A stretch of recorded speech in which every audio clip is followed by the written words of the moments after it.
හරි මම එහෙනම් පේනා නේද? නියමයි.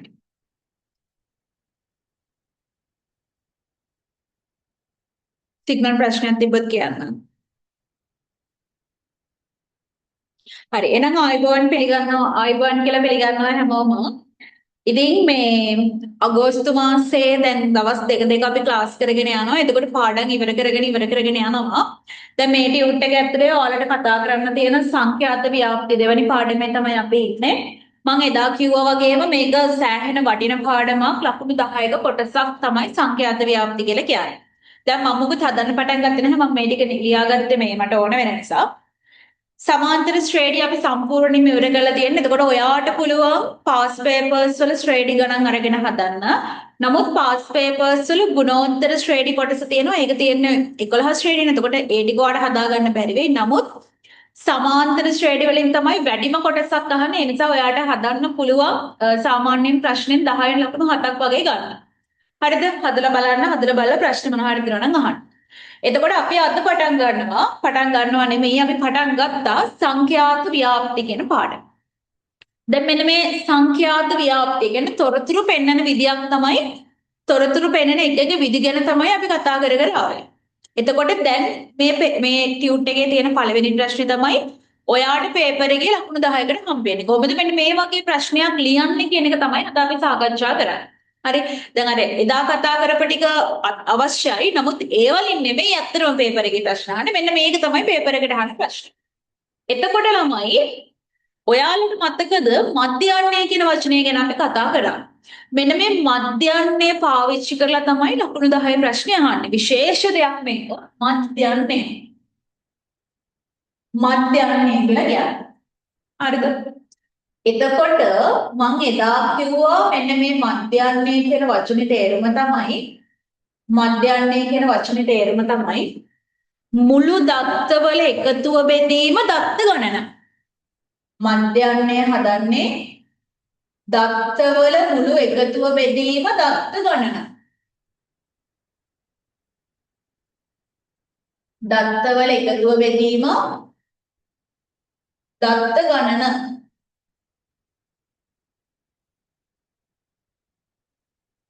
මධ්‍යයන්ය හදන්නේ අපි දත්තවල එකතුව බෙදීම දත්ත ගණන. කොහොමද දැන් මධ්‍යයන්ය හදනවා කියලා කිව්වේ? එතකොට ගොඩාක් data තියෙද්දි ගොඩාක් දත්ත තියෙද්දි අපිට මෙන්න මේ සීන් එක කරන එක අමාරුයි. දත්තවල එකතුව දත්ත ගණනින් බෙදෙන එක අමාරුයි. අන්න ඒ නිසා ඔය මධ්‍යයන්ය හදන්න පුතා සූත්‍ර දෙකක් ගණිතයේදී පාවිච්චි කරනවා.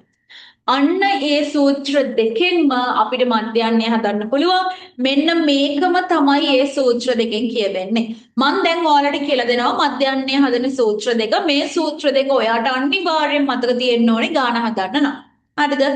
එතකොට පුතා එක සූත්‍රයක් තමයි අපිට මධ්‍යයන්ය හොයන්න පුළුවන්. සිග්මා.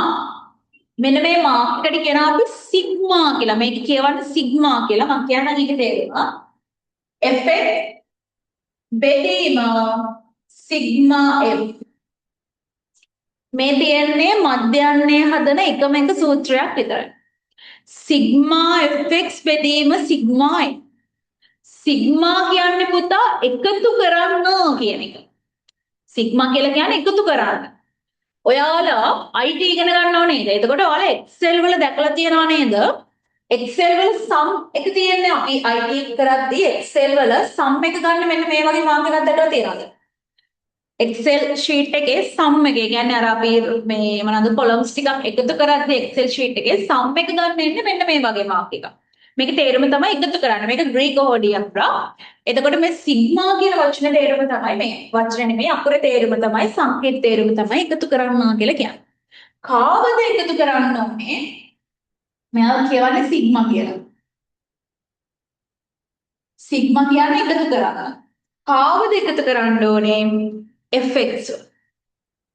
f කියන්නේ කවුද? F කියන්නේ මම එදා කියලා දුන්න F කියන්නේ මොකද්ද? සංඛ්‍යාතය. අපි ඒකට ඉංග්‍රීසි වලින් කියනවා ෆ්‍රීකවන්සි කියලා. එයාට තමයි F කියලා කියන්නේ. ඒතර මේ වගුවෙන් කොහොමද හදන්නේ කියලා කියලා දෙන්නම්. මේක පොඩ්ඩක්වත් අමාරු කොටසක් නෙමෙයි. පළවෙනි කොටස නිසා අවධානයෙන් අහගන්න. මෙන්න මේ කියන එකේ තේරුම තමයි සංඛ්‍යාතය. f කියන එකේ තේරුම තමයි සංඛ්‍යාතය. එතකොට මේ x ගේ තේරුම තමයි එදා හදුවා මතකද? x කියන්නේ මධ්‍ය අගය. x කියලා කියන්නේ මධ්‍ය අගය. එකම දේ වෙන්නේ නැහැ.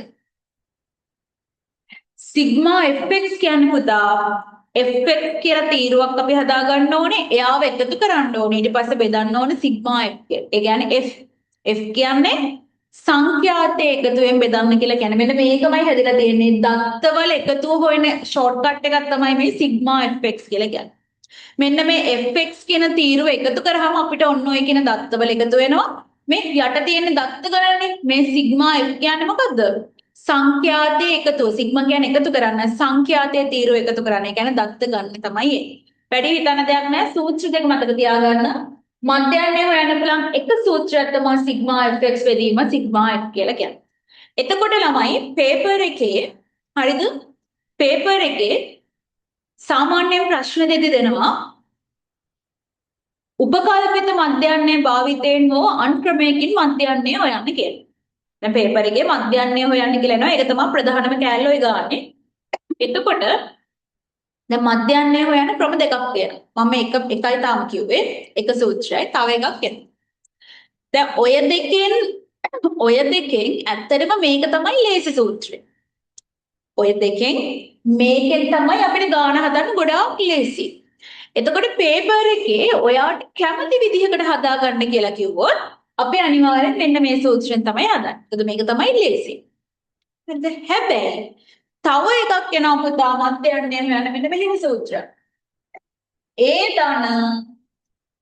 ධන සිග්මා fd බෙදීම සිග්මා f මෙන්න මෙහෙම සූත්‍රයක්ත් තියෙනවා. ඔක තමයි සූත්‍ර දෙක. එතකොට මෙයා චුට්ටක් අමාරුයි නෙමෙයි මෙයා පොඩ සංකීර්ණයි. මෙයාගෙන් හදන එක අපිට ලේසියි. මෙයාට වඩා ඉතින් මෙයාගේ ස්ටෙප් එකක් පොඩ වැඩි. හරිද? අමාරු නැහැ. මෙන්න මේ A කියලා කියන්නේ පුතා උපකල්පිත මධ්‍යයන්ය.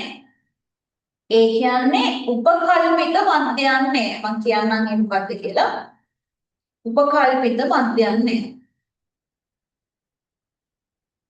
සිග්මා කියන්නේ එකතු කරන්න කාවද FD F කියන්නේ සංඛ්‍යාතයමයි D කියනවා අපගමනය. ඒ මොනවද කියලා ගාන හදන අතර මැදදී මම කියලා දෙන්නම්. මෙන්න මෙහෙම සූත්‍ර දෙකක් තියෙනවා අපිට මධ්‍යයන්ය හොයන්න.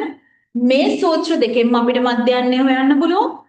එතකොට මේ සූත්‍ර දෙකෙන් මධ්‍යයන්ය හොයද්දි මම ආයෙත් කියනවා පළවෙනි සූත්‍රය තමයි ලේසිම සූත්‍රය. ඒකෙන් හදන්න අපි try කරන්න ඕනේ. හැබැයි ගානේ බල කරලා අපිට කිව්වොත් ඔයා මේකෙන් තමයි අනිවාර්යෙන් හදන්න ඕනේ කියලා කරන්න දෙයක් නැහැ. ඔයාට කැමති විදියකට හදා ගන්න කිව්වොත් අපි අනිවාර්යයෙන්ම පළවෙනි සූත්‍රයෙන් හදනවා. උපකල්පිත මධ්‍යයන්ය භාවිතයෙන් හදන්න කිව්වොත් දෙවෙනි සූත්‍රයෙන් හදනවා. මොකද දෙවෙනි සූත්‍රයේ විතරයි උපකල්පිත මධ්‍යයන්ය කියන වචනේ තියෙන්නේ. මෙයාගේ එහෙම කැල්ලක් නැහැ. එහෙනම් පළවෙනි එක මොකද්ද? සිග්මා fx බෙදීම සිග්මා f. දෙවෙනි සූත්‍රයේ ඒ ධන සිග්මා fd බෙදීම සිග්මා f. හිතන්න එපා මේවා අමාරුයි කියලා. මේවා ඔයා ගණන් හදද්දි ඔයාටම මේ සූත්‍ර කටපාඩම් වෙන්නේ. එතකොට ඔන්න ඕක තමයි මධ්‍යයන්ය හොයන්න තියෙන සූත්‍ර දෙක. හරිද? දැන් මේ දෙක ලියා ගන්නකො. දැන් ඔයා හිතන්න එපා මම ආයෙත් කියනවා. මේ තාම මුල ඉන්නේ. එතකොට මුල ඉන්නේ තාම එක රචනා ගානක්වත් හදලා නැහැ. ඒ නිසා ඔයාට හිතෙන්න පුළුවන් මේ මොකක්ද යකෝ මේ කියලා. හිතන්න එපා. ගාන මගදී හදාගෙන යන්න තමයි ඔයාට මේක තේරෙන්නේ. මේක ලියා ගන්න දැනට. මෙන්න මේ උපකල්පිත මම විස්තර දෙන්නේ නැහැ මොකුත්. හරිද? මේ උපකල්පිත මධ්‍යයන්ය කියන එකේ තේරුම තමයි උපකල්පනය කරනවා කියන්නේ මොකද්ද? අපි ඉංග්‍රීසි වලින් කියන assume කරනවා. ඒ කියන්නේ හිතනවා. ඔයා හිතනවා මේක තමයි මධ්‍යයන්ය කියලා. මේක තමයි උපකල්පිත මධ්‍යයන්ය කියන්නේ. මම හිතනවා 55 තමයි මධ්‍යයන්ය කියලා උපකල්පනය කරන. ඒක ඇත්ත නෙමෙයි. උපකල්පිත මධ්‍යයන්ය. ඒක ඔයාට හිතන්න දෙයක් නැහැ. ඒක ඔයාට ගාන ගෙඩි පිටින් දෙනවා. A level maths වලදී තමයි ඔයාට ඊට වඩා සංකීර්ණ කොටස් හම්බෙන්නේ. ඒ නිසා දැනට අය මුකුත් හිතන්න ඕන නැහැ. ඔයාට උපකල්පිත මධ්‍යයන්ය කියන්නේ මොකක්ද කියලා දෙනවා. ස්ටෙප් ටික පුරුදු වෙන්න ගාන හදන. එතකොට මේක O level paper එකට අනිවාර්යෙන් එන ගානක්. ආයේ 11 වසරේදී මේ පාඩම ආයේ නැහැ. මේ උගන්වන ටිකෙන් තමයි O level paper එකට එන්නේ. එතකොට මේක ඉවරුණාට පස්සේ ඔයාලට පුළුවන් pass papers අරගෙන හදන්න හදලා බලන්න කරගන්න පුළුවන්ද කියලා. ඕකේ නියමයි. ඉවරද ලියාගෙන මේ සූත්‍රය?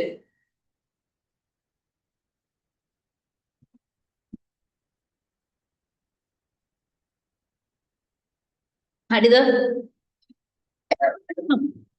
අද මේ එක දිගටම කරන දෙවෙනි ක්ලාස් එක නිසා චුට්ටක් අමාරුයි.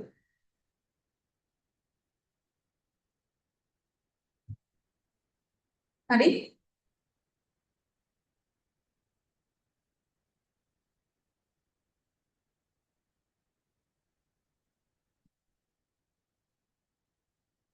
හරි. දැන් බලන්නකෝ ටියුට් එකේ පළවෙනි ප්‍රශ්නේ අරගෙන.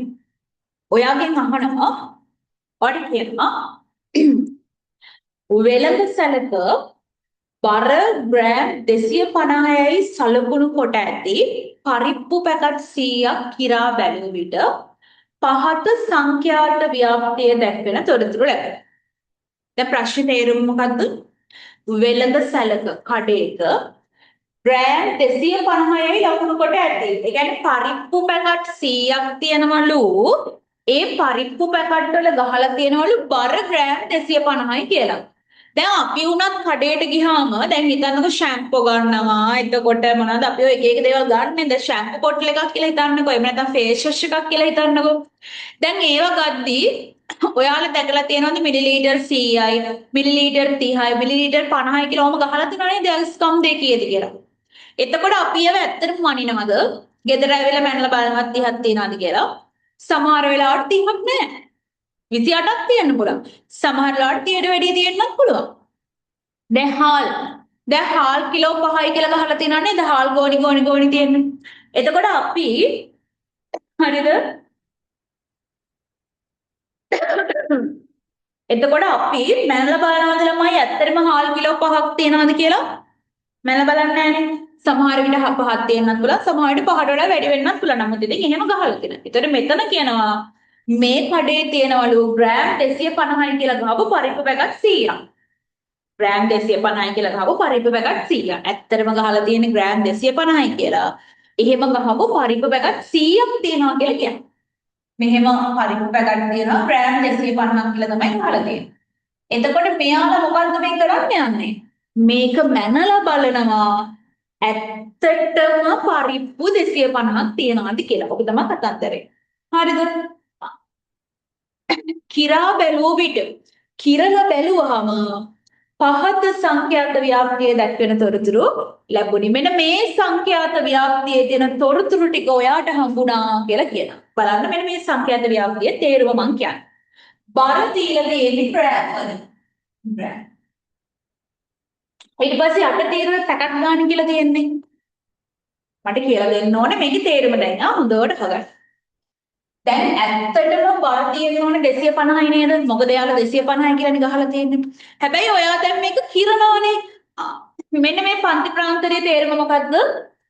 බර ග්‍රෑම් 235ත් 239ත් 235 ඉඳලා 239 වෙනකම් පැකට් 6ක් හම්බෙලා තියෙනවා. ඇත්තටම 250ක් නෙමෙයි 235 ඉඳලා 239 වෙනකම් පැකට් කීයක් තිබිලා තියෙනවද? 6ක් අහුවෙලා තියෙනවා. දැක්ක නේද වැරදි? ඊට පස්සේ දෙවෙනි එකේ කියනවා බර ග්‍රෑම් 240 ඉඳලා 244 කියන රේන්ජ් එක ඇතුලේ ඔය පරාසය ඇතුලේ පැකට් 17ක් හම්බෙලා තියෙනවා. 245 ඉඳලා 249 වෙනකම් පැකට් 25ක් හම්බෙලා තියෙනවා. 250 ඉඳලා 254 දක්වා පැකට් 27ක් හම්බෙලා තියෙනවා. 255 ඉඳලා 259 දක්වා බර තියෙන පැකට් 25ක් හම්බෙලා තියෙනවා. එතකොට ඔක්කොම පැකට් කීයද? 100ක් කියලා අපිට ගාණ කිව්ව නේද? එතකොට මේ ටික එකතු කරාම 100ක් එන්න ඕන. එනවනේ? ඔක්කොම පැකට් 100යි. ඒ පැකට් 100 මොන බර යටතේද තියෙන්නේ කියලා තමයි මේ දීලා දෙන්නේ. ඔන්න ඔහම යෝ වගෝ කියවන. එතන නිකන් පැහැදිලිද දැන් ගාන මුකුත් තාම හැදුවේ නැහැ. මට ඕනේ එතන නිකන් ඔයාලට පැහැදිලිද කියලා දැනගන්න විතරයි. නියම. හරිද? පළවෙනි ප්‍රශ්නෙන් අහනවා අහඹු ලෙස තෝරා ගන්න පැකට්ටුවක්. අපි තෝරගන්න පැකට්ටුවක් නියම බරට වඩා අඩු එකක් වීමේ සම්භාවිතාවය සොයන්න. පුතා කොහොමද අපි සම්භාවිතාවයක් ලියන්නේ? දැන් චූටි පන්තිවල ඉගෙනගෙන තියෙනවා 9 වසරෙන් ඒව. කොහොමද අපි දෙයක සම්භාවිතාවයක් ලියන්නේ? ප්‍රශ්නාංක 1 සම්භාවිතාවයක් ලියන්නේ අපි භාගයක් විදිහට. සම්භාවිතාවයක් ලියද්දී අපි යටට දානවා ඔක්කොම පැකට් ගන්න මෙච්චරයි. ඒකෙන් මෙච්චරක් තමයි નિયમિત බරට වඩා වැඩියෙන් තියෙන්නේ. මොකද අද ගන්න කිව්වේ? નિયમિત බරට වඩා අඩු එකක්. નિયમિત බර කියන්නේ තියෙන්න ඕනේ හරිනම් ග්‍රෑම් 250යි. 250ට වඩා අඩු පැකට් කීයක් මෙතන තියෙනවද? નિયમિત බරට වඩා අඩු. මේ බලන්න පුතා. මෙතන තියෙනවා නේද පැකට් 6ක්. ඒ පැකට් 6ම નિયમિત බරට වඩා අඩුයි. මං කියන්න පැහැදිලිද? ඔව්. මොකද 250 තමයි හරිනම් තියෙන්න ඕනේ බර. මෙයාලා 235ත් 39ත් අතර. ඒ කියන්නේ 250ට වඩා අඩුයි. බලන්න එතන පැකට් 6ක් තියෙනවා નિયમિત බරට වඩා. මේ පැකට් 17 ගැන මොකද හිතන්නේ? નિયમિત බරට වඩා අඩුයි. 250ක් නේ. මෙයාලා 240යි 44. 240 ගණක් කියන්නේ අඩුයි. දැක්ක නේද? එතන පැකට් 17 નિયમિત බරට වඩා අඩුයි. මෙතන 25 245ත් 49ත් අතර 250ට වඩා අඩු වෙන්නේ. එතන තියෙනවා පැකට් 25. එතන තියෙනවා පැකට් 25. මේ 27 එයාලා ගන්න බෑ. එයා 250යි 54යි අතර. નિયમિત බරට වඩා වැඩි. එහෙනම් අපි ගන්න ඕනේ નિયમિત බරට වඩා අඩු පැකට් ගන්න. කීයක් දෙනවද පුතා? 25යි 10යි 6යි එකතු කරා කීයක් දෙන්නේ? chat එකට දාන්න කීයක් දෙන්නේ කියලා එකතු කරන ගණන් මම බොරුවට එකතු කරන්න ඕනේ පොඩි ළමයියේ. කීයක් දෙන්නේ? 25යි 35යි 42යි 48යි. හරිද? හැමෝටම ආවද ඒක?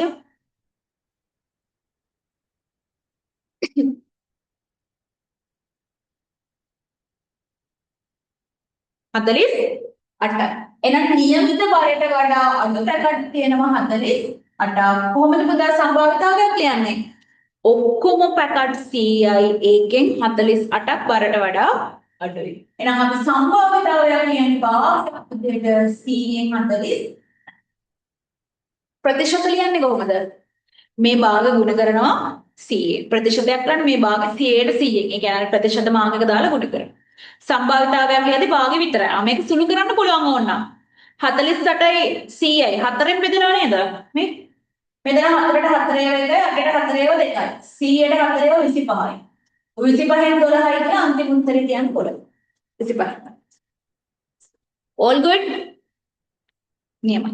ඊළඟට තමයි පිළිම කැලල ගන්නවා නේ. okay. දෙක මාත පන්තියේ මධ්‍ය අගය. හරි. ඔක්කොටම කලින් මට කියන්නකෝ මාතය කියලා කිව්වේ මොකේද කියලා. මාතය. දැන් මේ වෙලාවේ ඇත්ත මාත පන්තිය කියන්නේ. පන්ති ප්‍රාන්තර දේ නිසා. මාතය කියලා කිව්ව මොකේද? මට ගොඩක් දාඩි. මාතය කියලා කියන්නේ වැඩිම වාර ගානක් යෙදී ඇති දත්තේ. එතකොට මෙන්න මේ වගේ පන්ති ප්‍රාන්තරයක මාත පන්තිය වෙනක පට්ටල 20. දැන් මේකේ තේරුම තමයි 235ත් 239ත් අතර පැකට් 6යි. මේකෙන් 17යි, මේකෙන් 25යි, මේකෙන් 27යි, මේකෙන් 25යි ආයෙත්.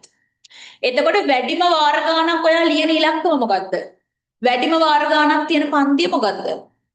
27. මාත පන්තිය හොයන්න කියලා කිව්වොත් මාත පන්තිය කියන්නේ සරලවම ඔතන ලොකුම ඉලක්කම තියෙන කෙනාගේ පන්තිය තමයි මාත පන්තිය. එතකොට මෙතන පුතා මෙන්න මේ පන්ති ප්‍රාන්තරේ 7 පාරක් ලියන්න ඕනි කියන එක තමයි මේකේ තේරුම. මෙන්න මේ පන්ති ප්‍රාන්තරය ඇතුලේ පැකට් 27යි. නම් මෙතන වැඩිම වාර ගානක් ලියලා තියෙන්නේ කවුද? 27. සරලවම ඔයා ලොකුම ඉලක්කම තෝරන්නයි තියෙන්නේ. මාත පන්තිය කියලා කියන්නේ 27 නෙමෙයි උත්තරේ. යා පන්තිය කීයද? 250 257. එතකොට මාත පන්තිය කියලා කියන්නේ ඔයා හොයන්න ඕනේ කියලා ලොකුම ඉලක්කම එයාගේ පන්ති ප්‍රාන්තරය තමයි උත්තරේ. මේකේ මාත පන්තිය වෙන්නේ දැන් ඔයාගේ මාත පන්තිය කියන්නේ මොකක්ද කියලා අහලා නැහැ. හැබැයි අහනවා ගොඩක් ගණන් හොඳ. හරිද? එනකොට මාත පන්තිය දැනගෙන ඉන්නෝනේ. මාත පන්තිය කියලා කියන්නේ මෙතන මාත පන්තිය කියලා කියන්නේ 27 උත්තරේ 250 257. දැන් රටාව අල්ලගන්න ගණන් දෙක තුනක් හැදෙන්න ඕනේ. දැන් තව ප්‍රශ්නයක් තියෙනවා අපි ගණන් දෙක තුනක් හදද්දී තව ප්‍රශ්නයක් තියෙනවා මේක ගානක් හදන්නේ යම් කිසි සැලකිය යුතු වෙලාවක් යනවා. කියන්නේ පැයක් වෙන්නත් පුළුවන්. එතකොට දැන් ක්ලාස් එක මැද්දෙන් බග් ගාලා නවත්තන්න වෙනවා. මොකද හිතන්නකො ක්ලාස් එක ඉවර වෙන්නේ 10:00මාරට. මම 10 වෙද්දි එක ගානක් කරලා ඉවර කළොත් ඉතුරු පැය භාගෙ මට තව ගානක් කීරවත් හදන්න බෑ. ඒතර ක්ලාස් එක නවත්තන්න යනවා. ලොකු ප්‍රශ්න කරද්දී ඒක තමයි මට තියෙන ප්‍රශ්නේ. ඒතර ගොඩක් වෙලාවට ළමයි මේකේ ප්‍රශ්නවල 3ක් විතර රෙකෝඩින් එකක් විදිහට දෙන්න වෙයි. මොකද ඔක්කොම ක්ලාස් එක ඇතුලේ කරද්දි මොකද වෙන්නේ? අපේ ටයිම් එක වේස්ට් වෙනවනේ ඔක්කොම ක්ලාස් එක ඇතුලේ කරොත්. ඒ නිසා ගොඩක් වෙලාවට අපිට රෙකෝඩින් එකක් විදිහට දෙන්න වෙනවා. ඕකේ? හරි. ඔන්න මාතපන්තිය ඕකේ. දැන් මාතපන්තිය ලියන්න කිව්වනේ. දැන් මාතපන්තිය දැනගෙන ඉන්න ඕනේ. ඒක ඕන වෙන ප්‍රශ්න. කියනවා මාතපන්තියේ මධ්‍යකය. අන්න පුතේ මාතපන්තිය තමයි 250 257. එතකොට එයාගේ මොකද්ද ගන්න කියන්නේ? එයාගේ මධ්‍ය අගය. දැන් ඔළුවට එනවා මොකද්ද මධ්‍ය අගය කියන්නේ? පන්ති ප්‍රාන්තර එකතු කරලා දෙකට බෙදුවාම එන උත්තරේ. ඒකත් ඔක්කේ. ඒකත් ඔළුවට ආවා. මධ්‍ය අගය උපකල්පිත මධ්‍යන්නේ ලෙසගෙන. දැන් ඔයාගේ ඔළුව වැඩ කරනවා කොහෙද උපකල්පිත මධ්‍යන්නයක් තියෙන? දෙවෙනි සූත්‍රේ. ඔන්න ඔළුවට ආවා. දෙවෙනි සූත්‍රය තමයි උපකල්පිත මධ්‍යන්නේ කියලා එකක් තියෙන්නේ. එතකොට ඔයාගේ ඔළුවට යනවා එහෙනම් දෙවෙනි සූත්‍රයෙන් වෙන්නද මේක හදන්න කියන්නේ. වගේ එකක් ඔයාගේ ඔළුවට යන්න පුළුවන්. දෙවෙනි සූත්‍රයෙන් දන්නේ නැහැ මේක හදන්න ඕනේ වගේ එකක් ඔළුවට යනවා. හරිද? උපකල්පිත මධ්‍යන්නේ ලෙසගෙන පරිප්පු පැකට් එකක මධ්‍යන්නේ ස්කන්ධය ආසන්න ග්‍රෑමයට සොයන්න. දැන් ඔයා ඔය පරිප්පු කතන්දරේ ඕනේ නැහැ. ඔයාගේ ඔළුවට යන්න ඕනේ මධ්‍යන්නේ හොයන්න කියන එක තමයි. දැන් මධ්‍යන්නේ හොයන්න කියලා රචනා ගානේ ආවම මේ වලින් අරගෙන වෙනේ වලින් හදන්න බෑ ඔයාට. මධ්‍යන්නේ හොයන්න ක්‍රම දෙකක් තියෙනවා. එකක් තමයි සිග්මා fx බෙදීම සිග්මා f. අනිත් එක තමයි a ධන සිග්මා fd බෙදීම සිග්මා f. එතකොට මේ දෙකෙන් මොකකින්ද ගාන හදන්නේ කියලා අපි නෙමෙයි තෝරන්නේ. එයා කියනවා. මේක පැහැදිලිවම කියලා තියෙනවා. මාතපන්තියේ මධ්‍යගය උපකල්පිත මධ්‍යන්නේ ලෙස ගෙනන්න පුතා. උපකල්පිත මධ්‍යන්නේ දාන්න කිව්වම අනිවාර්යයෙන් මේකෙන් තමයි හදන්නේ. මෙයා ළඟ තමයි උපකල්පිත මධ්‍යන්නේ ඉන්නේ. දැන් පළවෙනි එකෙන් නෙමෙයි මේක හදන්නේ. උපකල්පිත මධ්‍යන්නේ ලෙසගෙන පරිප්පු පැකට් එකක මධ්‍යන්නේ ස්කන්ධය ආසන්න ග්‍රෑමයට සල. ඒ ආසන්න ග්‍රෑම් ඒව ඔක්කොම පස්සේ හදමු. ඉස්සෙල්ලා ඔයා මධ්‍යන්නේ හොයලා ඉන්න ඕනේ.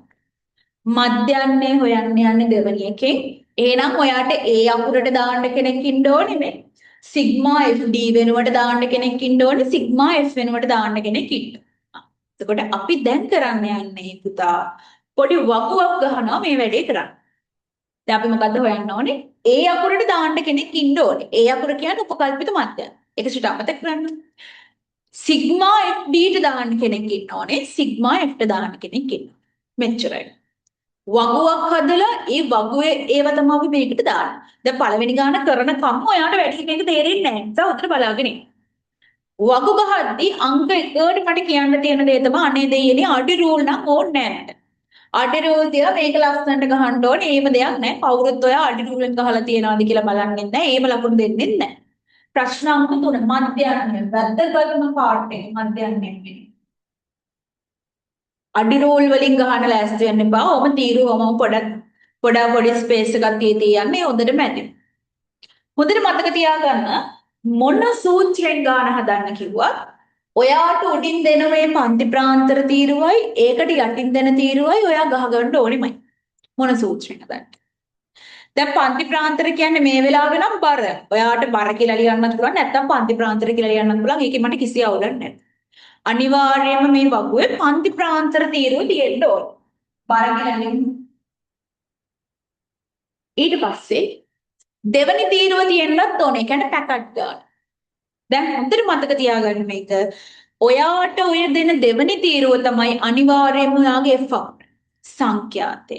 මේ වෙලාවේ පැකට් කියලා කියන්නේ ඔයාගේ සංඛ්‍යාතය. ඒ කියන්නේ F අකුර තමයි මේ දීලා තියෙන්නේ. අනිවාර්යයෙන්ම ඒ තීරුව එපා. බර ඊට පස්සේ F අකුරට තීරුවක් අපි ගන්නවා. බර කියන්නේ මොකද්ද? පන්ති ප්‍රාන්තර F කියන්නේ මොකද්ද? පැකට්.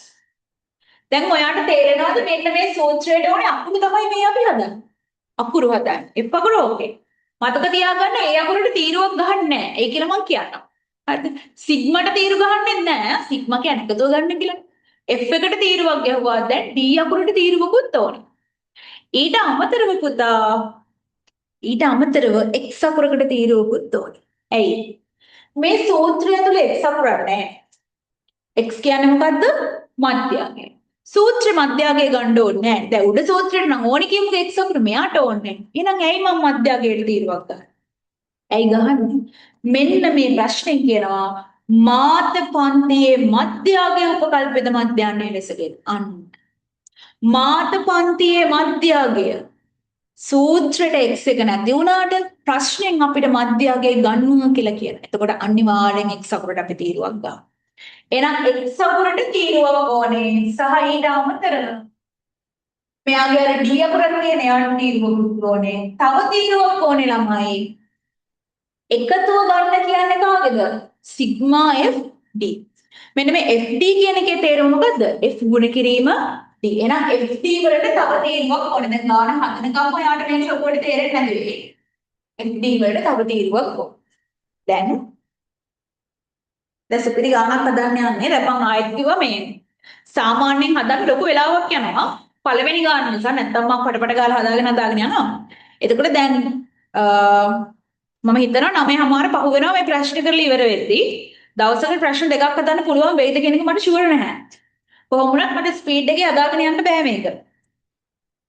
අපි බලමු. ගොඩක් වෙලාවට මේකටත් ප්‍රශ්න කීයද තියෙන්නේ 8ක්ද 10ක්ද කියලා. 6යි. ඔව් 8ක් තියෙනවා. හරි අපි බලමු මැනේජ් කරගන්න. හරි ඔන්න ඔය විදිහට තීරු ටික ලියාගත්තා අඩි රෝල් තියලා ගහන්නේ නැහැ ලියාගෙන යන්න බලන්න පහළට ඉලක්කම් ටික අනිවාර්යයෙන්ම පන්ති ප්‍රාන්තර ටික ලියන්න ඕනේ බර පන්ති ප්‍රාන්තර ටික ලියාගෙන යන්න 235 239 F කියලා කියන්නේ මේ තීරුව එතන පැකට් 6යි 240 244 එතන පැකට් 17යි 245 249 එතන පැකට් 25යි 250 254 එතන පැකට් 27යි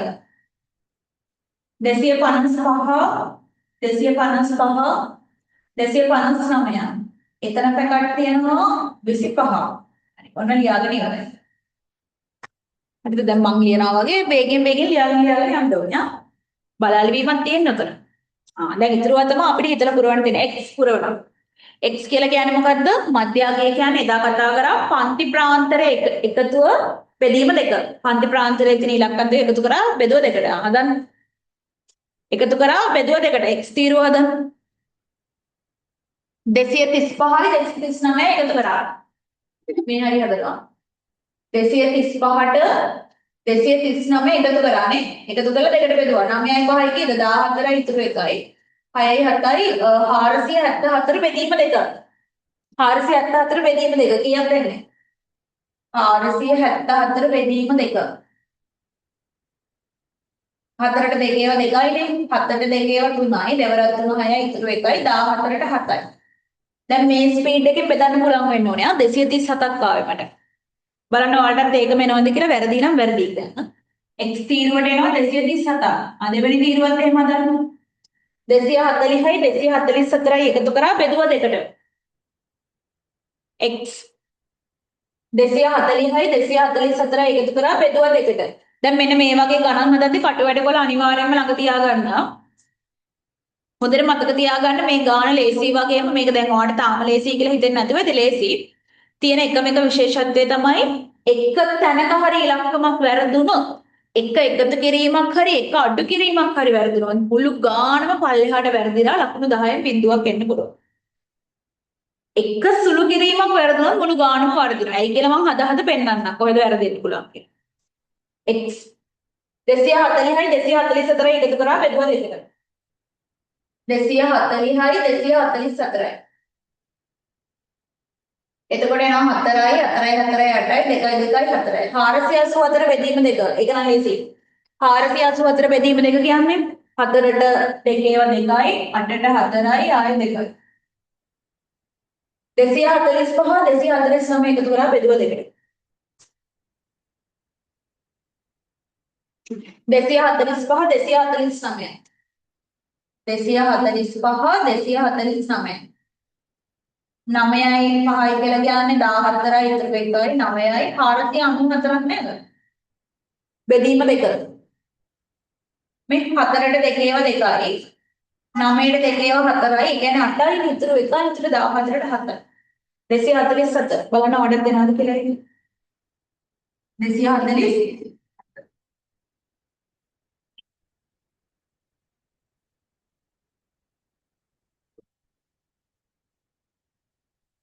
හරි. දැන් පොඩි රහසක් කියන්නම්.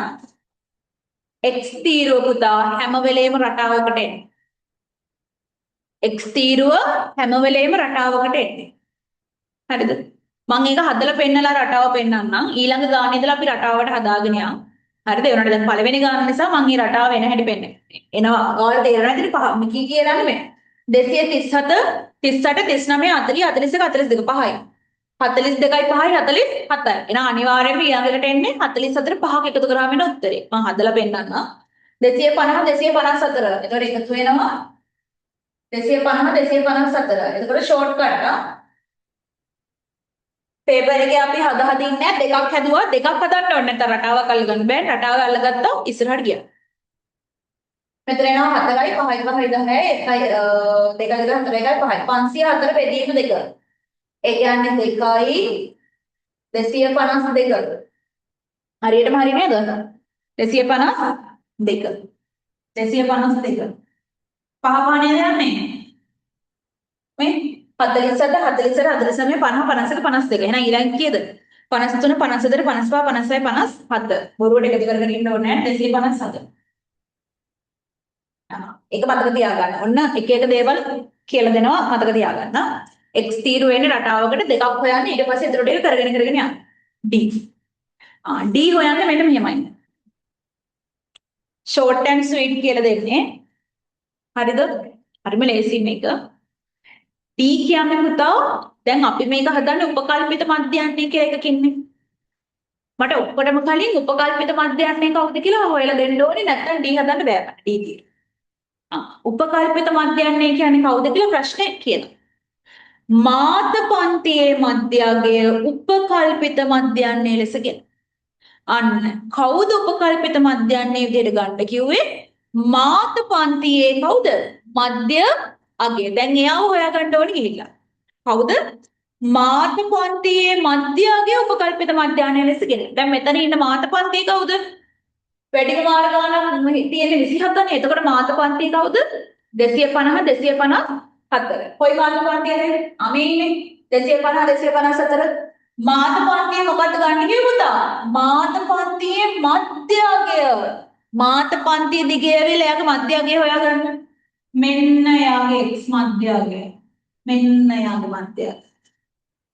මාත පන්තියේ මධ්‍යගය. බය නැතුව එයාව රවුන්ඩ් කරගන්න එයාව ඕන වෙනවා අපිට ඊට පස්සේ. මාත පන්තියේ මධ්‍යගය. අන්න. දැක්ක නේද? දැන් x තීරෝ ගැහුවේ නැත්තම් මේක කරන්න බෑනේ. මාත පන්තියේ මධ්‍යගය ඔන්න ඔයාවත් 252. දැන් මෙයා තමයි අපේ උපකල්පිත මධ්‍ය. D පුරවන්නේ මෙහෙමයි. අපි මේකට කියන අපගමනය කියලා. D ට කියන සිංහල නම අපගමනය. ඇත්තටම ළමයි අපගමනය යන කුමක්ද කියලා කවදාවත් අහන්නේ නැහැ. හරිද? ඔයා D කියලා මතක තියාගත්තේ ඒ හොඳටම ඇත. හරි. මෙච්චරයි කරන්න තියෙන්නේ. අපි D තීරෝ පුරවන්න යන්නේ. හරිද? D තීරෝ පුරවන්නේ මෙන්න මේ උපකල්පිත මධ්‍යයන්නයට ගන්න කියමුක නම් අපි රවුන්ඩ් කරනවා. අන්න එයා ඉස්සරහ ඔයා බිඳුවක් දාන්න. එයා ඉස්සරහ බිඳුවක් දාන්න. ඊට පස්සේ අපි කරන්නේ මෙයානේ දැන් උපකල්පිත මධ්‍යයන්නේ. හරිද? මේ x තීරුවේ තියෙන හැම ඉලක්කමක්ම උපකල්පිත මධ්‍යයන්නෙන් අඩු කරනවා. ඒකත් රටාවකට එනවා ඒකත් මතක තියාගන්න කියන්නම්. මෙතන ඇත්තටම මොකද්ද වෙන්නේ කියලා ඉන්නම් ඔක්කොටම කලින්. අපි මේ D එහෙම නැත්නම් මෙන්න මේ අපගමනය කියන එක පුරවන්න මෙහෙමයි. පේනවනේ ලියුවා. අපගමනය කියන එක අපි පුරවගන්නේ අපගමනය එහෙම නැත්නම් D අකුර පුරවගන්න මෙහෙමයි. මධ්‍යගය තීරුවේ තියෙන ඉලක්කම් තියෙන්නේ. මධ්‍යගය උපකල්පිත මධ්‍යයන්ගෙන් අඩු කරනවා. මධ්‍යගය මේ සූත්‍ර ඔයාලා මතක තියාගන්න යන්න එපා. මේවා මතක තියාගත්තොත් තමයි ඔයාලට පැටලෙන්නේ. මේ දෙක ඕනේ මේක ඕනේ. මධ්‍යගය කාගෙන්ද අඩු කරන්නේ? උපකල්පිත මධ්‍යයන්නේ. මම ඒකට ෂෝට් කට් එකක් කියනවා. මේක ලියාගන්න ඒ වුණාට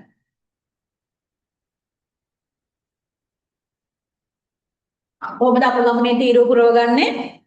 මධ්‍යගය උපකල්පිත මධ්‍යයන්ගෙන් අඩු කරලා. හරි. මෙතන අනිවාර්යෙන් බිඳුව. දැන් මේ මධ්‍යංග කියන්නේ මේවටනේ. x තීරුවටනේ. ඒ කියන්නේ මොකද? මේ මධ්‍යගය 247යි මෙතන. හරිද? ඉතින් උපකල්පිත මධ්‍යයන්නේ 252යි. 247 අඩු කරනවා 252. මධ්‍යගය උපකල්පිත මධ්‍යයන්ගෙන් අඩු කරනවා. මෙන්න මධ්‍යගය 247යි. එයා අඩු කරනවා 252. දැන් 247න් 252ක් අඩු කරන්න බෑනේ. එතකොට අපි 252න් 247ක් අඩු කරනවා. එතකොට කීයද? 5යි ඍණ 5යි. රටාවක් එන්නේ ඍණ 5යි. අන්න බලන්න ආයෙත්. මධ්‍යගයෙන් තමයි මෙයා අඩු කරන්නේ උපකල්පිත කෙනා. එතකොට 242න් අඩු කරන්න ඕනේ 252ක්. 42න් 52ක් බෑ. 52න් 42ක් 10යි ඍණ 10යි. ඍණ 10යි. ඒ ලොකු කෙනා ඍණ වෙනවනේ. 237න් අඩු කරන්න ඕනේ 252ක්.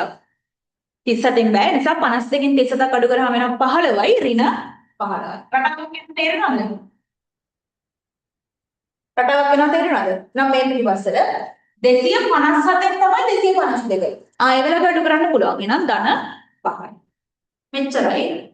හදන හැටි මේ කියලා දුන්නේ. නමුත් මේක හදන්න තියෙන ලේසිම ක්‍රමය උපකල්පිත මධ්‍යයන් ඉස්සරහට බිඳුව දැම්ම හොඳට මතක තියාගන්න උඩට එන්නේ අනිවාර්යයෙන්ම ඍණ ඉලක්කම් බිඳුවෙන් උඩට එන්නේ ඍණ ඉලක්කම් බිඳුවෙන් යටට එන්නේ ධන ඉලක්කම් එච්චරයි. ඒක රටාවකට එන්නේ.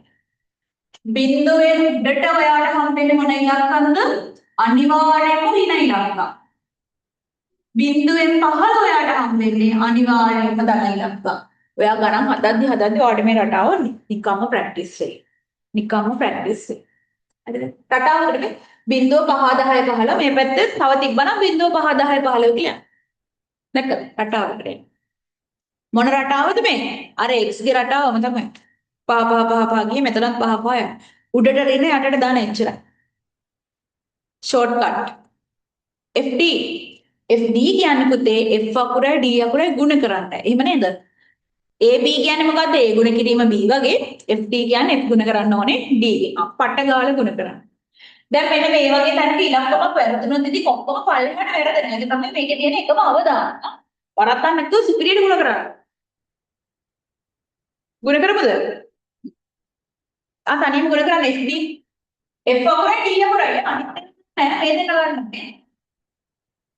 F අකුරයි D අකුරයි ගන්න ඕනේ. අනිත් ඒවා ගන්න නෑ. වැරදිලාවක් ගන්න නෑ. මෙයයි.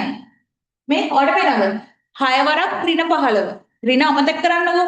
ලකුණ පස්සේ දාමු. 6 වරක් 15 කීයද? 15යි 15යි 30යි 45යි 90යි. ඍණ 90යි. ධනයි ඍණ නිසා. ඒකත් ළමයි උඩට ඍණ යටට ධන එන්නේ. ගුණ කරන්න 17 වරක් 10යි. 170යි ඍණ.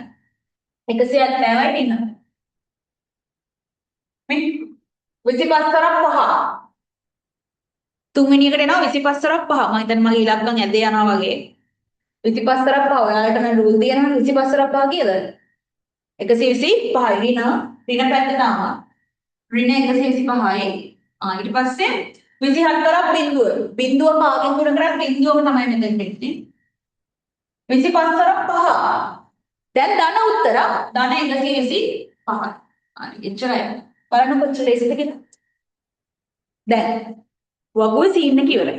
දැන් මේකේ සූත්‍රය පුතා සිග්මා FD කාගෙද එකතුව ගන්න ඕනේ. සිග්මා කියන්නේ එකතුව. කාගෙද එකතුව ඕනේ? FD තීරුවේ. අන්න ඒ නිසා තමයි අපි FD ගන්න. සිග්මා FD කියන්නේ මෙන්න මේ FD මෙන්න මේ FD තීරුවේ එකතුව ගන්නවා කියලා කියන්නේ. සිග්මා FD FD කියන තීරුව එකතු කරා. මෙතනත් අපි ඍණ එකතු කරනවා ඊට පස්සේ ධන එකතු කරනවා. ඍණ ටික වලින් එකතු කරන්න. ඔන්න ඍණ පැත්තේ ඉන්නවා 190 170 125. එතකොට ඔයාලට ඍණ උත්තරයක් එනවා. ධන එකතු කරන්න දෙයක් නැහැ එක්කෙනා ඉන්නේ. හරි ඍණ පැත්තේ කීයක් එනවද? මේ 0.05යි. 9යි 7යි කීයද? 16යි 16 10 18යි ඉතුරු 1යි 1යි 2යි 3යි ඍණ 385යි ධන 125යි. ඕමනේ දෙන්නේ. දැන් අසමාන ලකුණු මොකද වෙන්නේ? එකතු වෙන්නේ නැහැ. අඩු වෙනවා. එතකොට 385න් 125ක් අඩු කරන්න වෙනවා. 5න් 5ක බිඳුවයි 8න් 2ක් 6යි 3න් 1ක් 2යි 260යි. මේ වෙලාව ලොකු එක්කෙනා ඍණ නිසා ඍණ 260ක් තමයි ඉතරේට එන්නේ. අන්න FD තීරුවේ එකතු ආව අපිට ඍණ 260. පුතේ ආයෙ කාවද එකතු කරන්න කියන්නේ? සිග්මා F තීරුව එකතු කරන්න. මෙන්න මෙයා. සිග්මා F තීරුව එකතු කරන්න. හොඳට මතක තියාගන්න සමහර වෙලාවට ගණන් වල ඔය F තීරුවේ එකතුව ඕල්රෙඩි අපිට එකතු කරලා දීලා තියෙනවා. දැන් මේ F තීරුව කියලා කියන්නේ හැම වෙලේම මේ දෙවෙනියට ලියන ඉලක්කම් පොලිම නේද? ඒ කියන්නේ පැකට් නේද? ඔයාට මතකද උඩින් කිව්ව පැකට් ගන්න 100යි කියලා? 100 එන්න ඕනද? එකතු කරලා බලන්නකෝ මම කියන්නේ බොරුනේ. දැන් මේ F කියලා අපි ලියාගන්නේ ඔයාට මේ දීලා තියෙන වගුවේ දෙවෙනි තීරුවනේ. එතකොට මේ දෙවෙනි තීරුවේ තියෙනවා නේද මේ පැකට් ගන්න කියලා. එතකොට උඩ මේ ලකුණු කොට ඇති පරිප්ප පැකට් 100ක්. අනිවාර්යයෙන්ම උතර උත්තරේ 100ක් වෙන්න ඕන. ඒ වගේ වෙලාවට අපි බොරුවට එකතු කර කර ඉන්නේ 100යි කියන දාන්න. ඔයාලට බලන්න එකතු කරලා බලන්න මෙතන 100න් ඉන්නේ. දැන් ඉවරයි. ඒ අකුර ගැන ඉච්චර හිතන්න එපා. යාව මම හදන්නම්. දැන් තමයි සූත්‍රයට ආදේශ කරන්නේ. ඔන්න බලන්න. මධ්‍යයන්ය වන සූත්‍රය තමයි මේ වෙලාවේ A ධන සිග්මා FD බෙදීම සිග්මා A. සූත්‍රය තමයි A ධන ලියන්න ඕන සූත්‍රය අපහක් දෙනවා සිග්මා FD බෙදීම සිග්මා A. A කියලා කියන්නේ උපකල්පිත මධ්‍යයන්ය. එයාව තමයි මේ රවුම් කරන්නේ. ඇයි?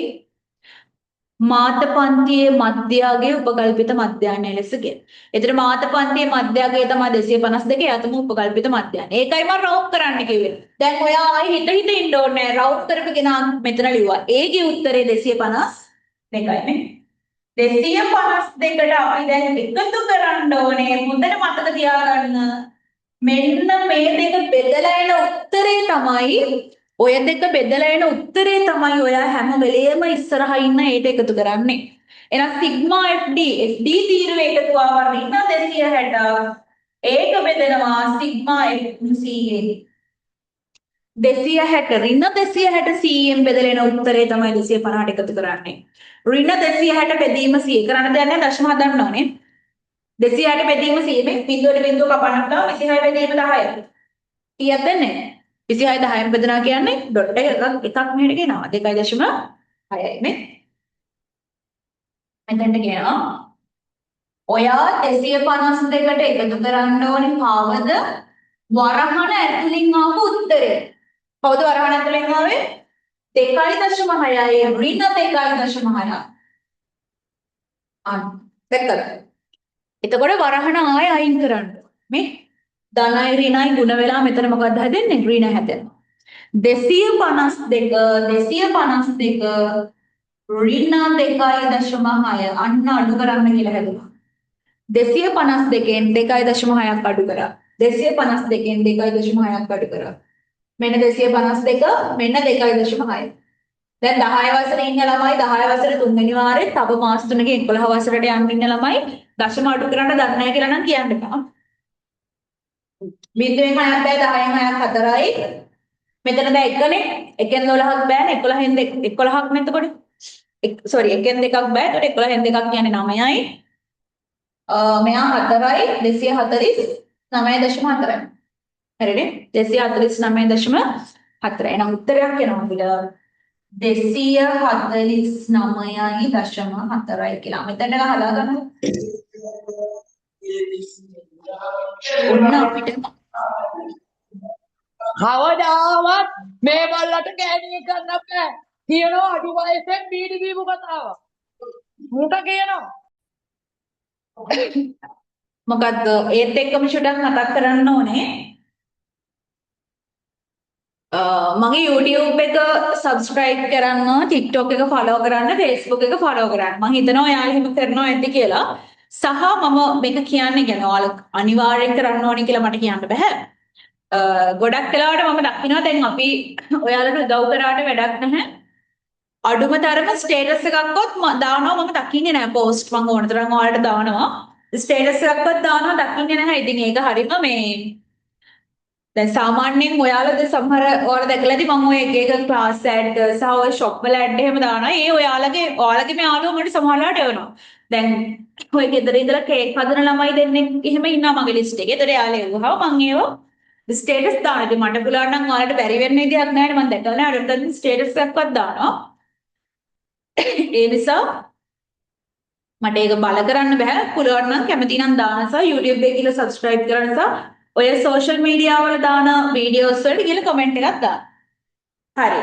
මෙතන ඕකේ කියලා මම හිතනවා. දැන් මම board එක චුට්ටක් clear කරනවා මට ඉතුරු ටික හදන්න ඒක ඕනේ.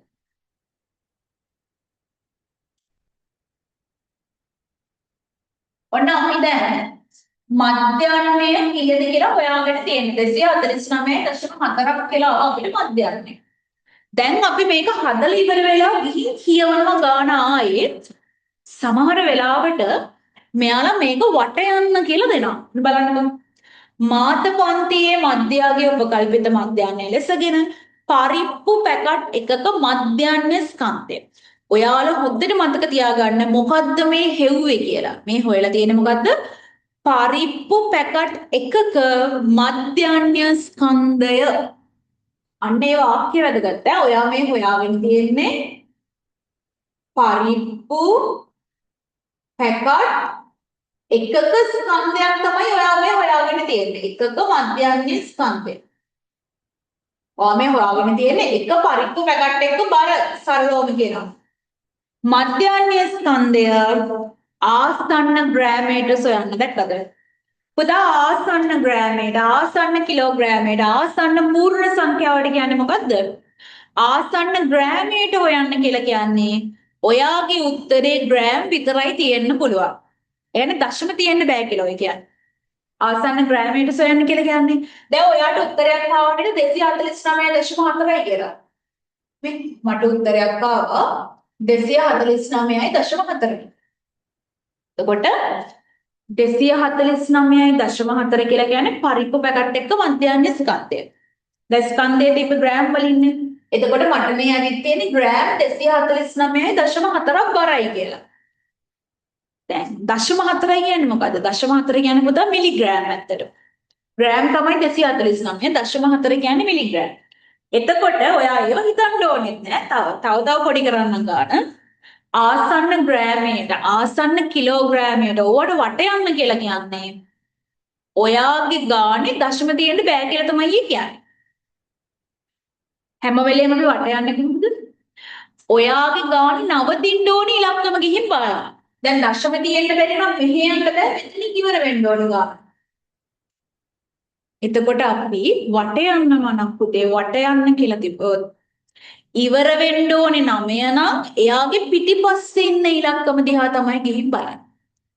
දැන් පිටිපස්සේ 4 5 6 කියලා ඉලක්කම් ගොඩක් හිටියට වැඩක් නැහැ පිටිපස්සෙම ඉන්න කෙනා.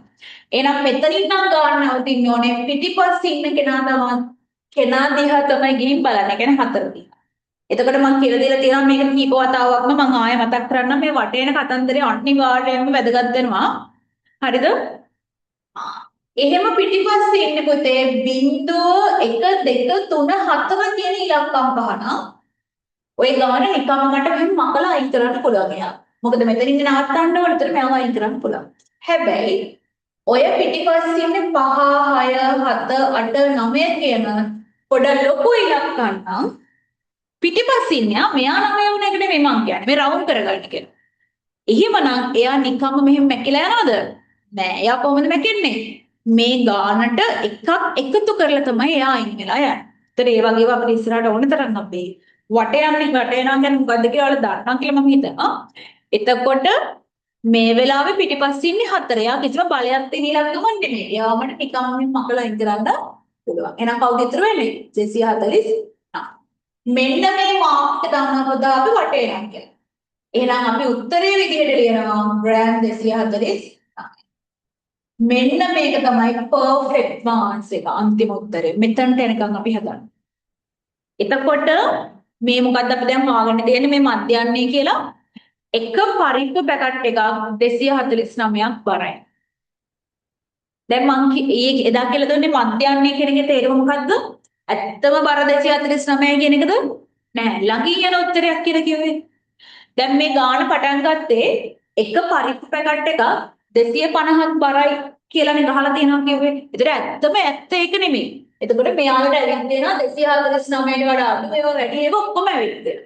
එතකොට අපි මේ හොයාගත්තේ සාමාන්‍යයෙන් පරිප්පු පැකට් එකක් 249ක් විතර බරයි කියලා තමයි ඔය හොයාගෙන තියෙන්නේ. ඇත්තටම 249 නෙමෙයි ඔක්කොම සාමාන්‍යයක්.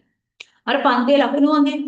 දැන් ළමයි එක එක ලකුණු අරන් තියෙනවා. එතකොට අපි මධ්‍යන්නේ කියලා ලියලා දෙනවා 53. ඒ කියන්නේ ළමයි අරන් තියෙන නිකන් 53ක් වගේ තමයි ලකුණු. 53 ළඟින් යන්නේ ඒවා. ඒ කියන්නේ හැමෝම 53 නෙමෙයි. 53ට වැඩිත් ඉන්නවා අඩුත් ඉන්නවා 53ක් ඉන්නවා. මධ්‍යන්නේ කියනකොට ළඟින් යනවා. ඒ කියන්නේ බර නිකන් 249 වගේ තමයි තියෙන්නේ. වගේ එකක් තමයි ඒ. හරි. ඔය දැනගන්න ඕනේ මොකද්ද මේ හේවේ පරිප්පු පැකට් එක බර කියලා දැනගත්තා නම් ඉතින් ඇති. ඊට පස්සේ ඕකෙන් ගොඩක් වෙලාවට ඊළඟ ප්‍රශ්න වාගේ අහලා ඇති. ඕක පාවිච්චි කරගෙන. හරි මෙතන ගම සම්පූර්ණ කරගන්න.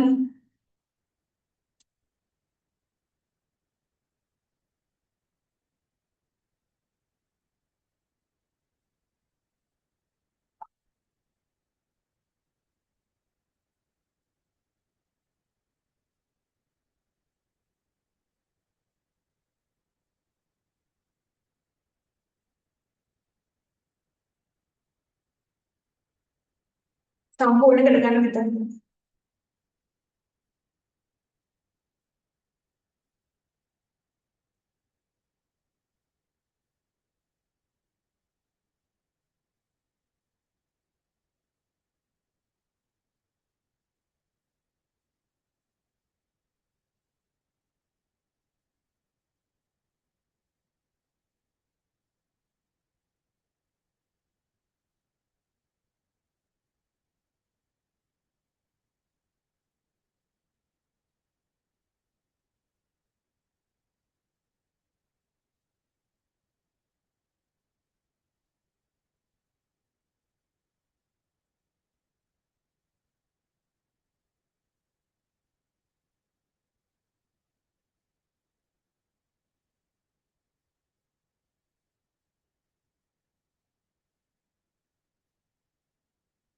හරිනේ?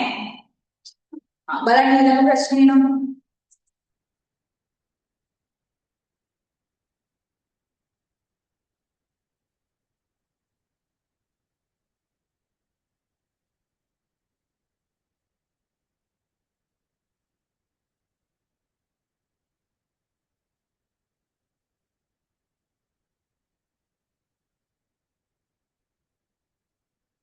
හරි තුන්වෙනි ප්‍රශ්නය. ඔන්න දැන් තුන්වෙනි ප්‍රශ්නය ආගෙන අහලා තියෙනවා. මධ්‍යන්නේ හොයන නෙමෙයි අත්‍තරම අහලා තියෙන්නේ. තුන්වෙනි ප්‍රශ්නෙන් අහනවා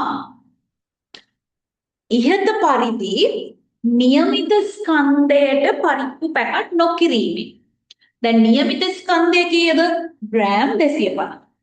નિયમિત ස්කන්ධය කියන්නේ 250. එතකොට දැන් මේ මෙතන කඩේ වැඩ කරන කට්ටිය කියමුකෝ ඔවා පැකට් කරන්න. එතකොට එයාලා ඇත්තටම 250 ගන්න පැකට් කළේ නැහැ. 250ට අඩු වෙනුත් පැකට් කළා 250ට වැඩි වෙනුත් පැකට්.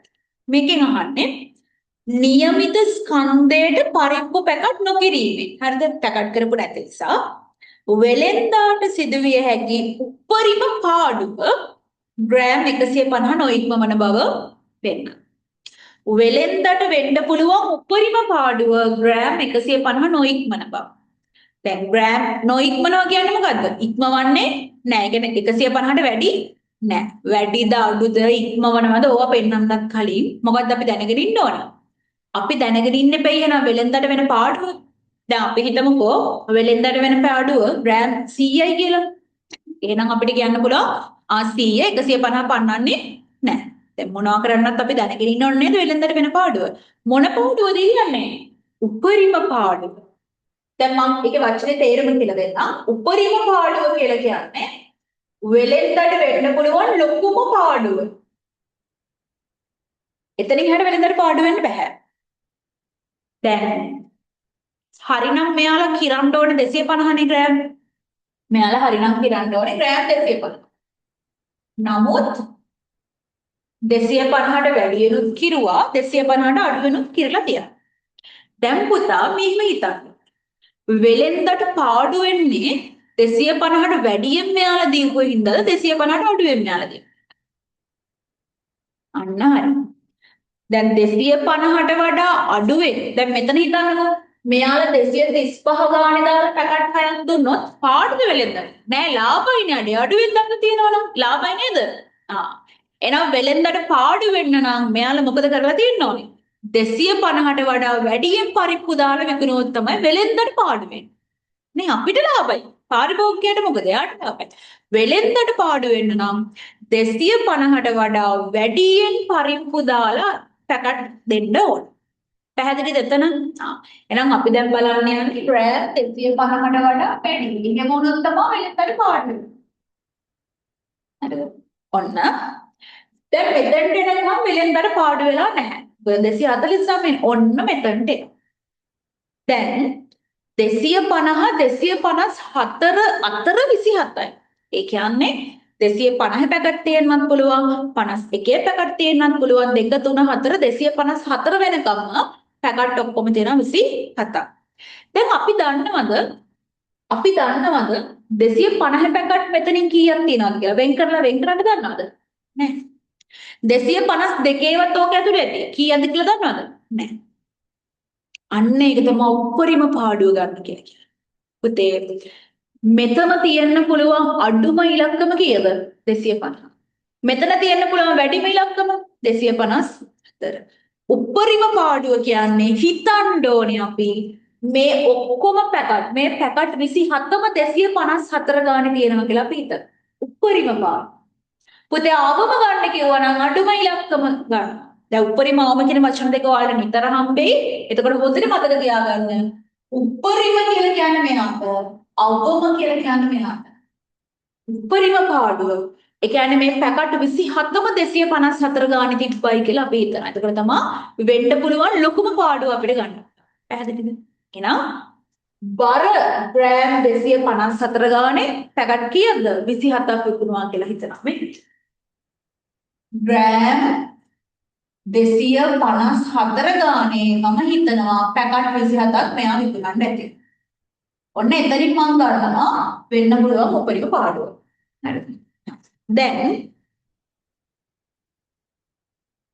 මේ වැඩෙන් මේ මිනිස්සයාට වුණු පාඩුව ග්‍රෑම් 150ට වඩා අඩුයි කියලා අපිට පෙන්වන්න කියන්නේ. හරි. දැන් මෙයා 254 ගාන පැකට් 27ක් විකුණුවා කියන තැන අපි ඉන්නවා. හරිද? ඇත්තටම බර දාන්න ඕනේ 250යිනේ. එතකොට ඇත්තටම ග්‍රෑම් 4යි නේද වැඩියෙන් දීලා තියෙන්නේ. ඔන්න ඒක නෝට් වෙනවාද කියන්න දැන්? දැන් මේක පොඩ්ඩක් හිතන්න ඕනේ. හිතන්න ඕනේ ප්‍රැක්ටිකල් ප්‍රශ්නයක්. දැන් 250යිනේ මෙයාලගේ නියමිත බර 250ට විකුණුවා කියලා යාට පාඩු නැහැ. ඒ ගානට තමයි විකුණන්න ඕනේ. හරිද? එතකොට 254ක් දැම්ම කියන්නේ එක පැකට් එක. මෙයාට ග්‍රෑම් 4ක් තමයි පාඩු වෙන්නේ. ඔන්න ඒක පැහැදිලිද කියන්න? නියමයි. ඒක පැහැදිලි නේද? ඒ 250යි දාන්න පුළුවන්. එතකොට මෙයා 254ක් දැම්ම කියන්නේ ළමයි ග්‍රෑම් 4යි පාඩු වෙලා. ග්‍රෑම් 4ක් ගන්න එක පැකට් එකකින් පාඩුව ග්‍රෑම් 4යි. ඒ වගේ පැකට් 27ක් විකුණලා කියලා අපි හිතනවා. 4 වරක් 27. හරි නේද? 4ක් 4 එනවා 28යි ඉතුරු 2යි. දෙවරක් 4 8යි 10යි 108යි. දැක්ක නේද? ග්‍රෑම් 108ක් පාඩුයි මේ වෙලාවේ. හරි. ග්‍රෑම් 108ක් පාඩුයි. ඔන්න මෙතන හරි. ඉවර නැහැ. ඇයි මෙයක් පාඩුයි? එයක් පාඩුයි නේද? එතන 25ක් තිබ්බා. ඇයි එයා පාඩුයි කියන්නේ? ඉතින් එයත් 250ට වඩා වැඩි නේ 255යි 259 අතර දාලා. එතකොට හැම වෙලේම දැන් 255ක් මේක ඇතුලේ 56ක් මේක ඇතුලේ 7 8 9 ඔක්කොම මේක ඇතුලේ. අපි උඩරිම කියද්දී මෙතන දාන්න පුළුවන් ලොකුම ඉලක්කම 259. නිසා අපි හිතනවා 259 ගානේ මෙයා පැකට් 25ක් විකුණනවා කියලා නේ. දැන් අපි හිතනවා මෙයා ග්‍රෑම් 259 ගානේ පැකට් 25ක් විකුණන්න ඇති. පැකට් 25ක් විකුණන්න ඇති. හරි. දාන්න ඕනේ 250යි. මේ වෙලාවේ මූ 9ක් වැඩියෙන් දාලා තියෙනවා. එහෙනම් ඔයාම පාඩුව ග්‍රෑම් 9ක් විතරයි. මේ ජීයා මගේ ජීයා පුරයි 9යි වලට පැටලෙයිද දන්න. එහෙනම් එක පැකට් එකකින් ග්‍රෑම් 9 ගානේ ඒ වගේ පැකට් 25ක් දී. දැන් බලන්න මෙතනින් වෙන පාඩුව කීයද කියලා. 9 45යි ඉතුරු 4යි. 9 2 18 19 20 21 225යි ග්‍රෑම්. අන්න දැන් බලන්න පුළුවන් මට මෙතනින් 108යි මෙතනින් 225යි ඔක්කොම කොච්චර පාඩුද බලන්න. ග්‍රෑම් 150 නොඉක්මවන බව. බලන්න මෙතන මට වැරදුනා නේද? අපිට කොහෙවත් වැරදුන්නේ නැහැ නේ.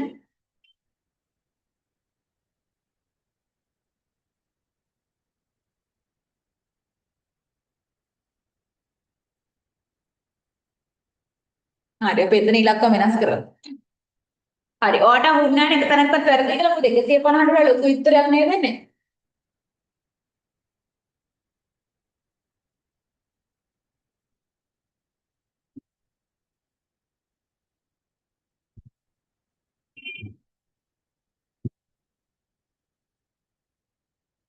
බලන්න එතන උත්තරේ කීයද කියලා.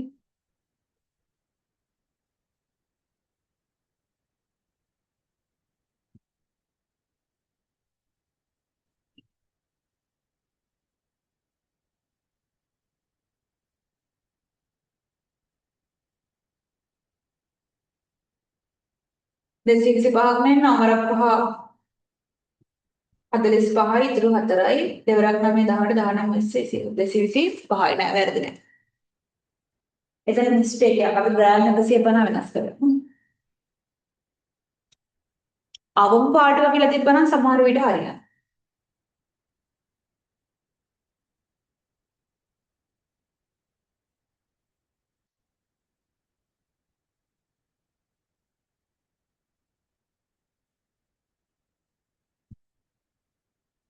හරි. එතකොට වෙලෙන්දට කොච්චර පාඩු වෙනවද මේ වැඩෙන්න? අතන 108ක් වැඩියෙන් ගිහින් තියෙනවා. මෙතන 225ක්ම වැඩියෙන් ගිහින් තියෙනවා. ඒතර 8 9 10 11 12 3යි ඉතුරු 1යි 3යි 433යි ග්‍රෑම්. එහෙනම් වෙලෙන්දට වෙලා තියෙන උපරිම පාඩුව කීයද? ග්‍රෑම් 433ක් වැඩියෙන් ගිහින් තියෙනවා.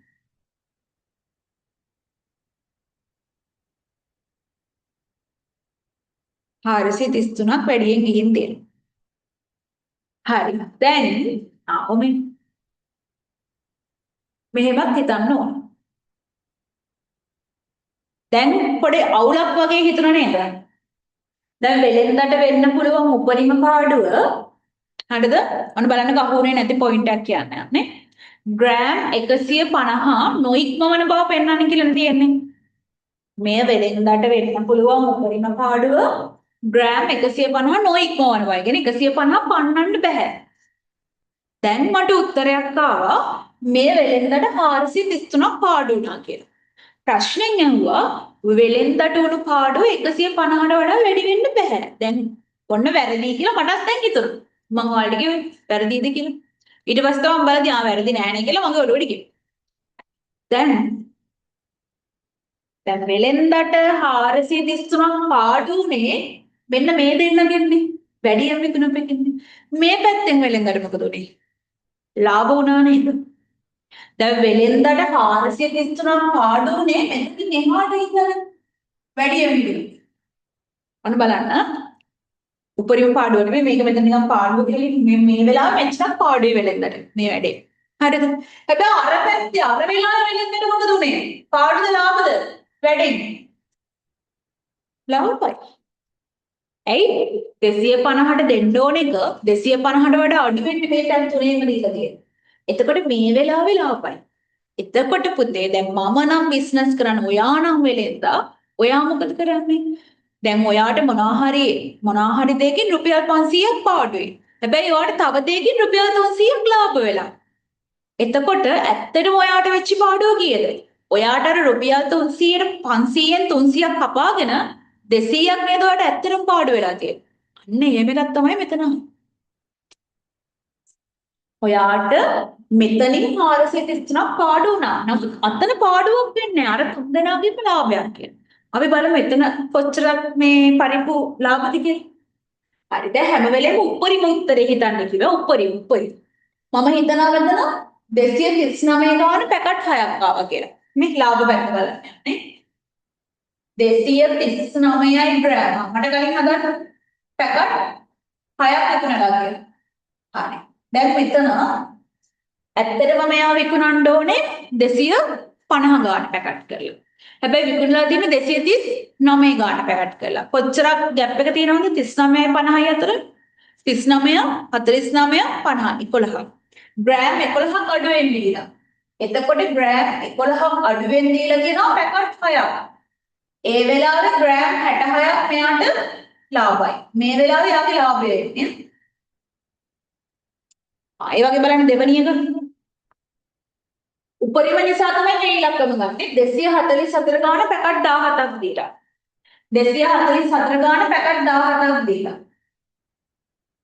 හරිනම් පැකට් කරන්න ඕනේ 250යි මෙයාලා කීයක් අඩුවෙන්ද පැකට් කරලා තියෙන්නේ 44යි 45 46යි 47යි 56යි ග්‍රෑම් 6 ගාන 17ක් අඩුවෙන් පැකට් කරලා අන්න ඒ වෙලාවට ලාභයි මෙයාට 6 ගාන 17ක් 6 වරක් 7 කීයද 36යි 42යි 42කින් දෙක දැම්ම ඉතුරු 4යි 6 වරක් එක 6යි 10යි 102ක් මට වැරදෙනවා නම් කියන්න ඕනේ වැරදුනත් ඉවර ඔක්කොම වර්ධිනවා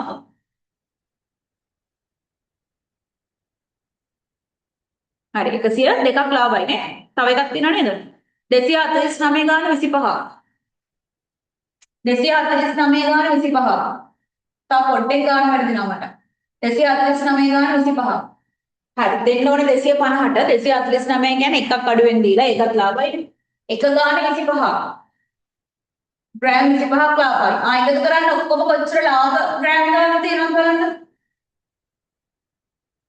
ලාභ ග්‍රෑම් ගාන දැන් මම මේ හිතන්නේ ඊළඟ දැන් මේ බලන්න මේ ගාන හදන්න අපිට ගියා පැයයි කියලා බලන්න අන්න 9:00ක් පැය විනාඩි 15ක්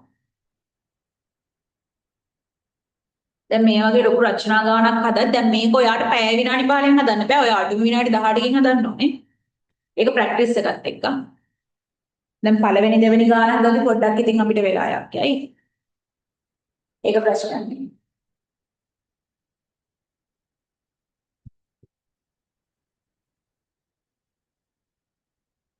හදලා ගන්න බලන්න උත්තරේ එනවද කියලා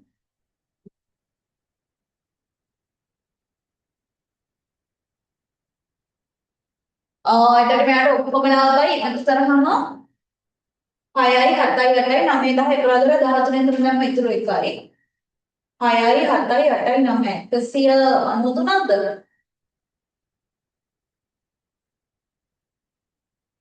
ග්‍රෑම් 193ක් ලාභයි වගේ එකක් තමයි ආවේ එහෙනම් බලමු මෙයාගේ උපරිම පාඩුව අන්තිම උත්තරේට කීයක් එනවද කියලා 433ක් මෙතන පාඩු කරනවා 433ක් එයාට පාඩු වුණාට අර පැත්තෙන් 193ක් හම්බුණානේ අපි අඩු කළා. එතන 3න් 3ක් බිඳුවයි 13න් 9 9 10 11 12 13 4යි. එතකොට මෙතන 4 නෙමෙයි 3ට තියෙන්නේ. 3න් එකක් 2යි. ඒ දෙන්නේ 240යි නේද? මේවා මේ පාරම වැරදුන්නේ නැහැ. වැරදුනද නැහැ? 150 නොඉක්මවන බව. 150 නම් මේ 240ක් ගාවට. 140ක් දෙන්න ඕනේ නැත්තම්. බලන්න මේ කොහේ හරි තැනක වැරදුනද කියලා. මෙතන එකතු බලන්න ආයෙ 6 7 8 9 10 11 13 3 දැම්ම ඉතුරු එකයි. එතකොට 6යි 7යි 8යි 9යි සමානයි.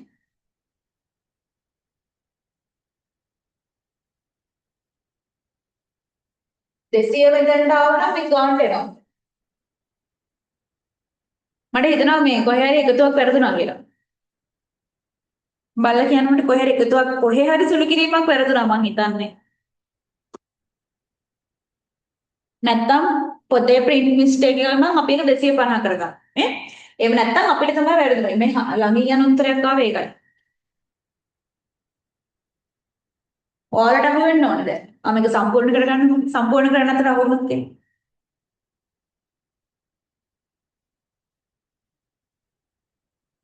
එහෙම නැත්නම් දැන් අංගල මං අර උත්තරේ වෙනස් කරමු. මේක දැන් සම්පූර්ණ කරගන්න අතර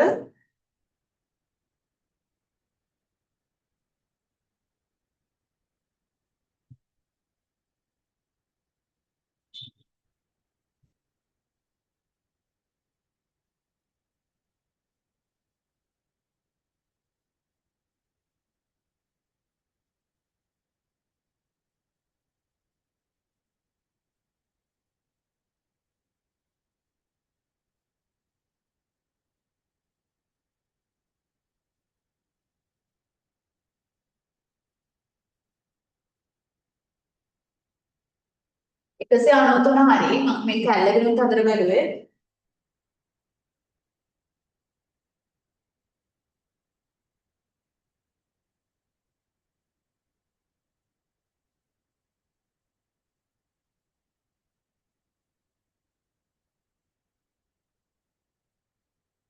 මෙතනට එන්න ඕන 333ද? මෙතන එකතු වෙරද? මම ඔයාලට කියවනේ දැන් මමත් හදන්නේ මේ නෑනේ මම තමයි වැරදි මම වැරදි හදුවේ. ඒ වුණාට දැන් ඔයාලා හදද්දි ඔයාලට අහුන්නේ නැද්ද? මෙතන එන්න 333. කියලා තමයි ඔයි වැදුනා ළමයි. කැලේකින් එකතු කරද්දි මට ආවේ. 8 8යි 5යි. 9,113 ඉතුරු 1යි. 0.2යි 3යි. ඕනේ ඉතින් 333යි. දැන් ගානට එනවා. 140යි ග්‍රෑම්. උපරිම පාඩුව. එන්නේ. එහෙනම් මෙයාට වෙලා තියෙන උපරිම පාඩුව 140යි. දැන් පර්ෆෙක්ට් විදිහට කොහොමද මේකේ උත්තරේ දෙන්නේ? දැන් පර්ෆෙක්ට් විදිහට මේකේ උත්තරේ දෙන්න ඕනේ. හරිද?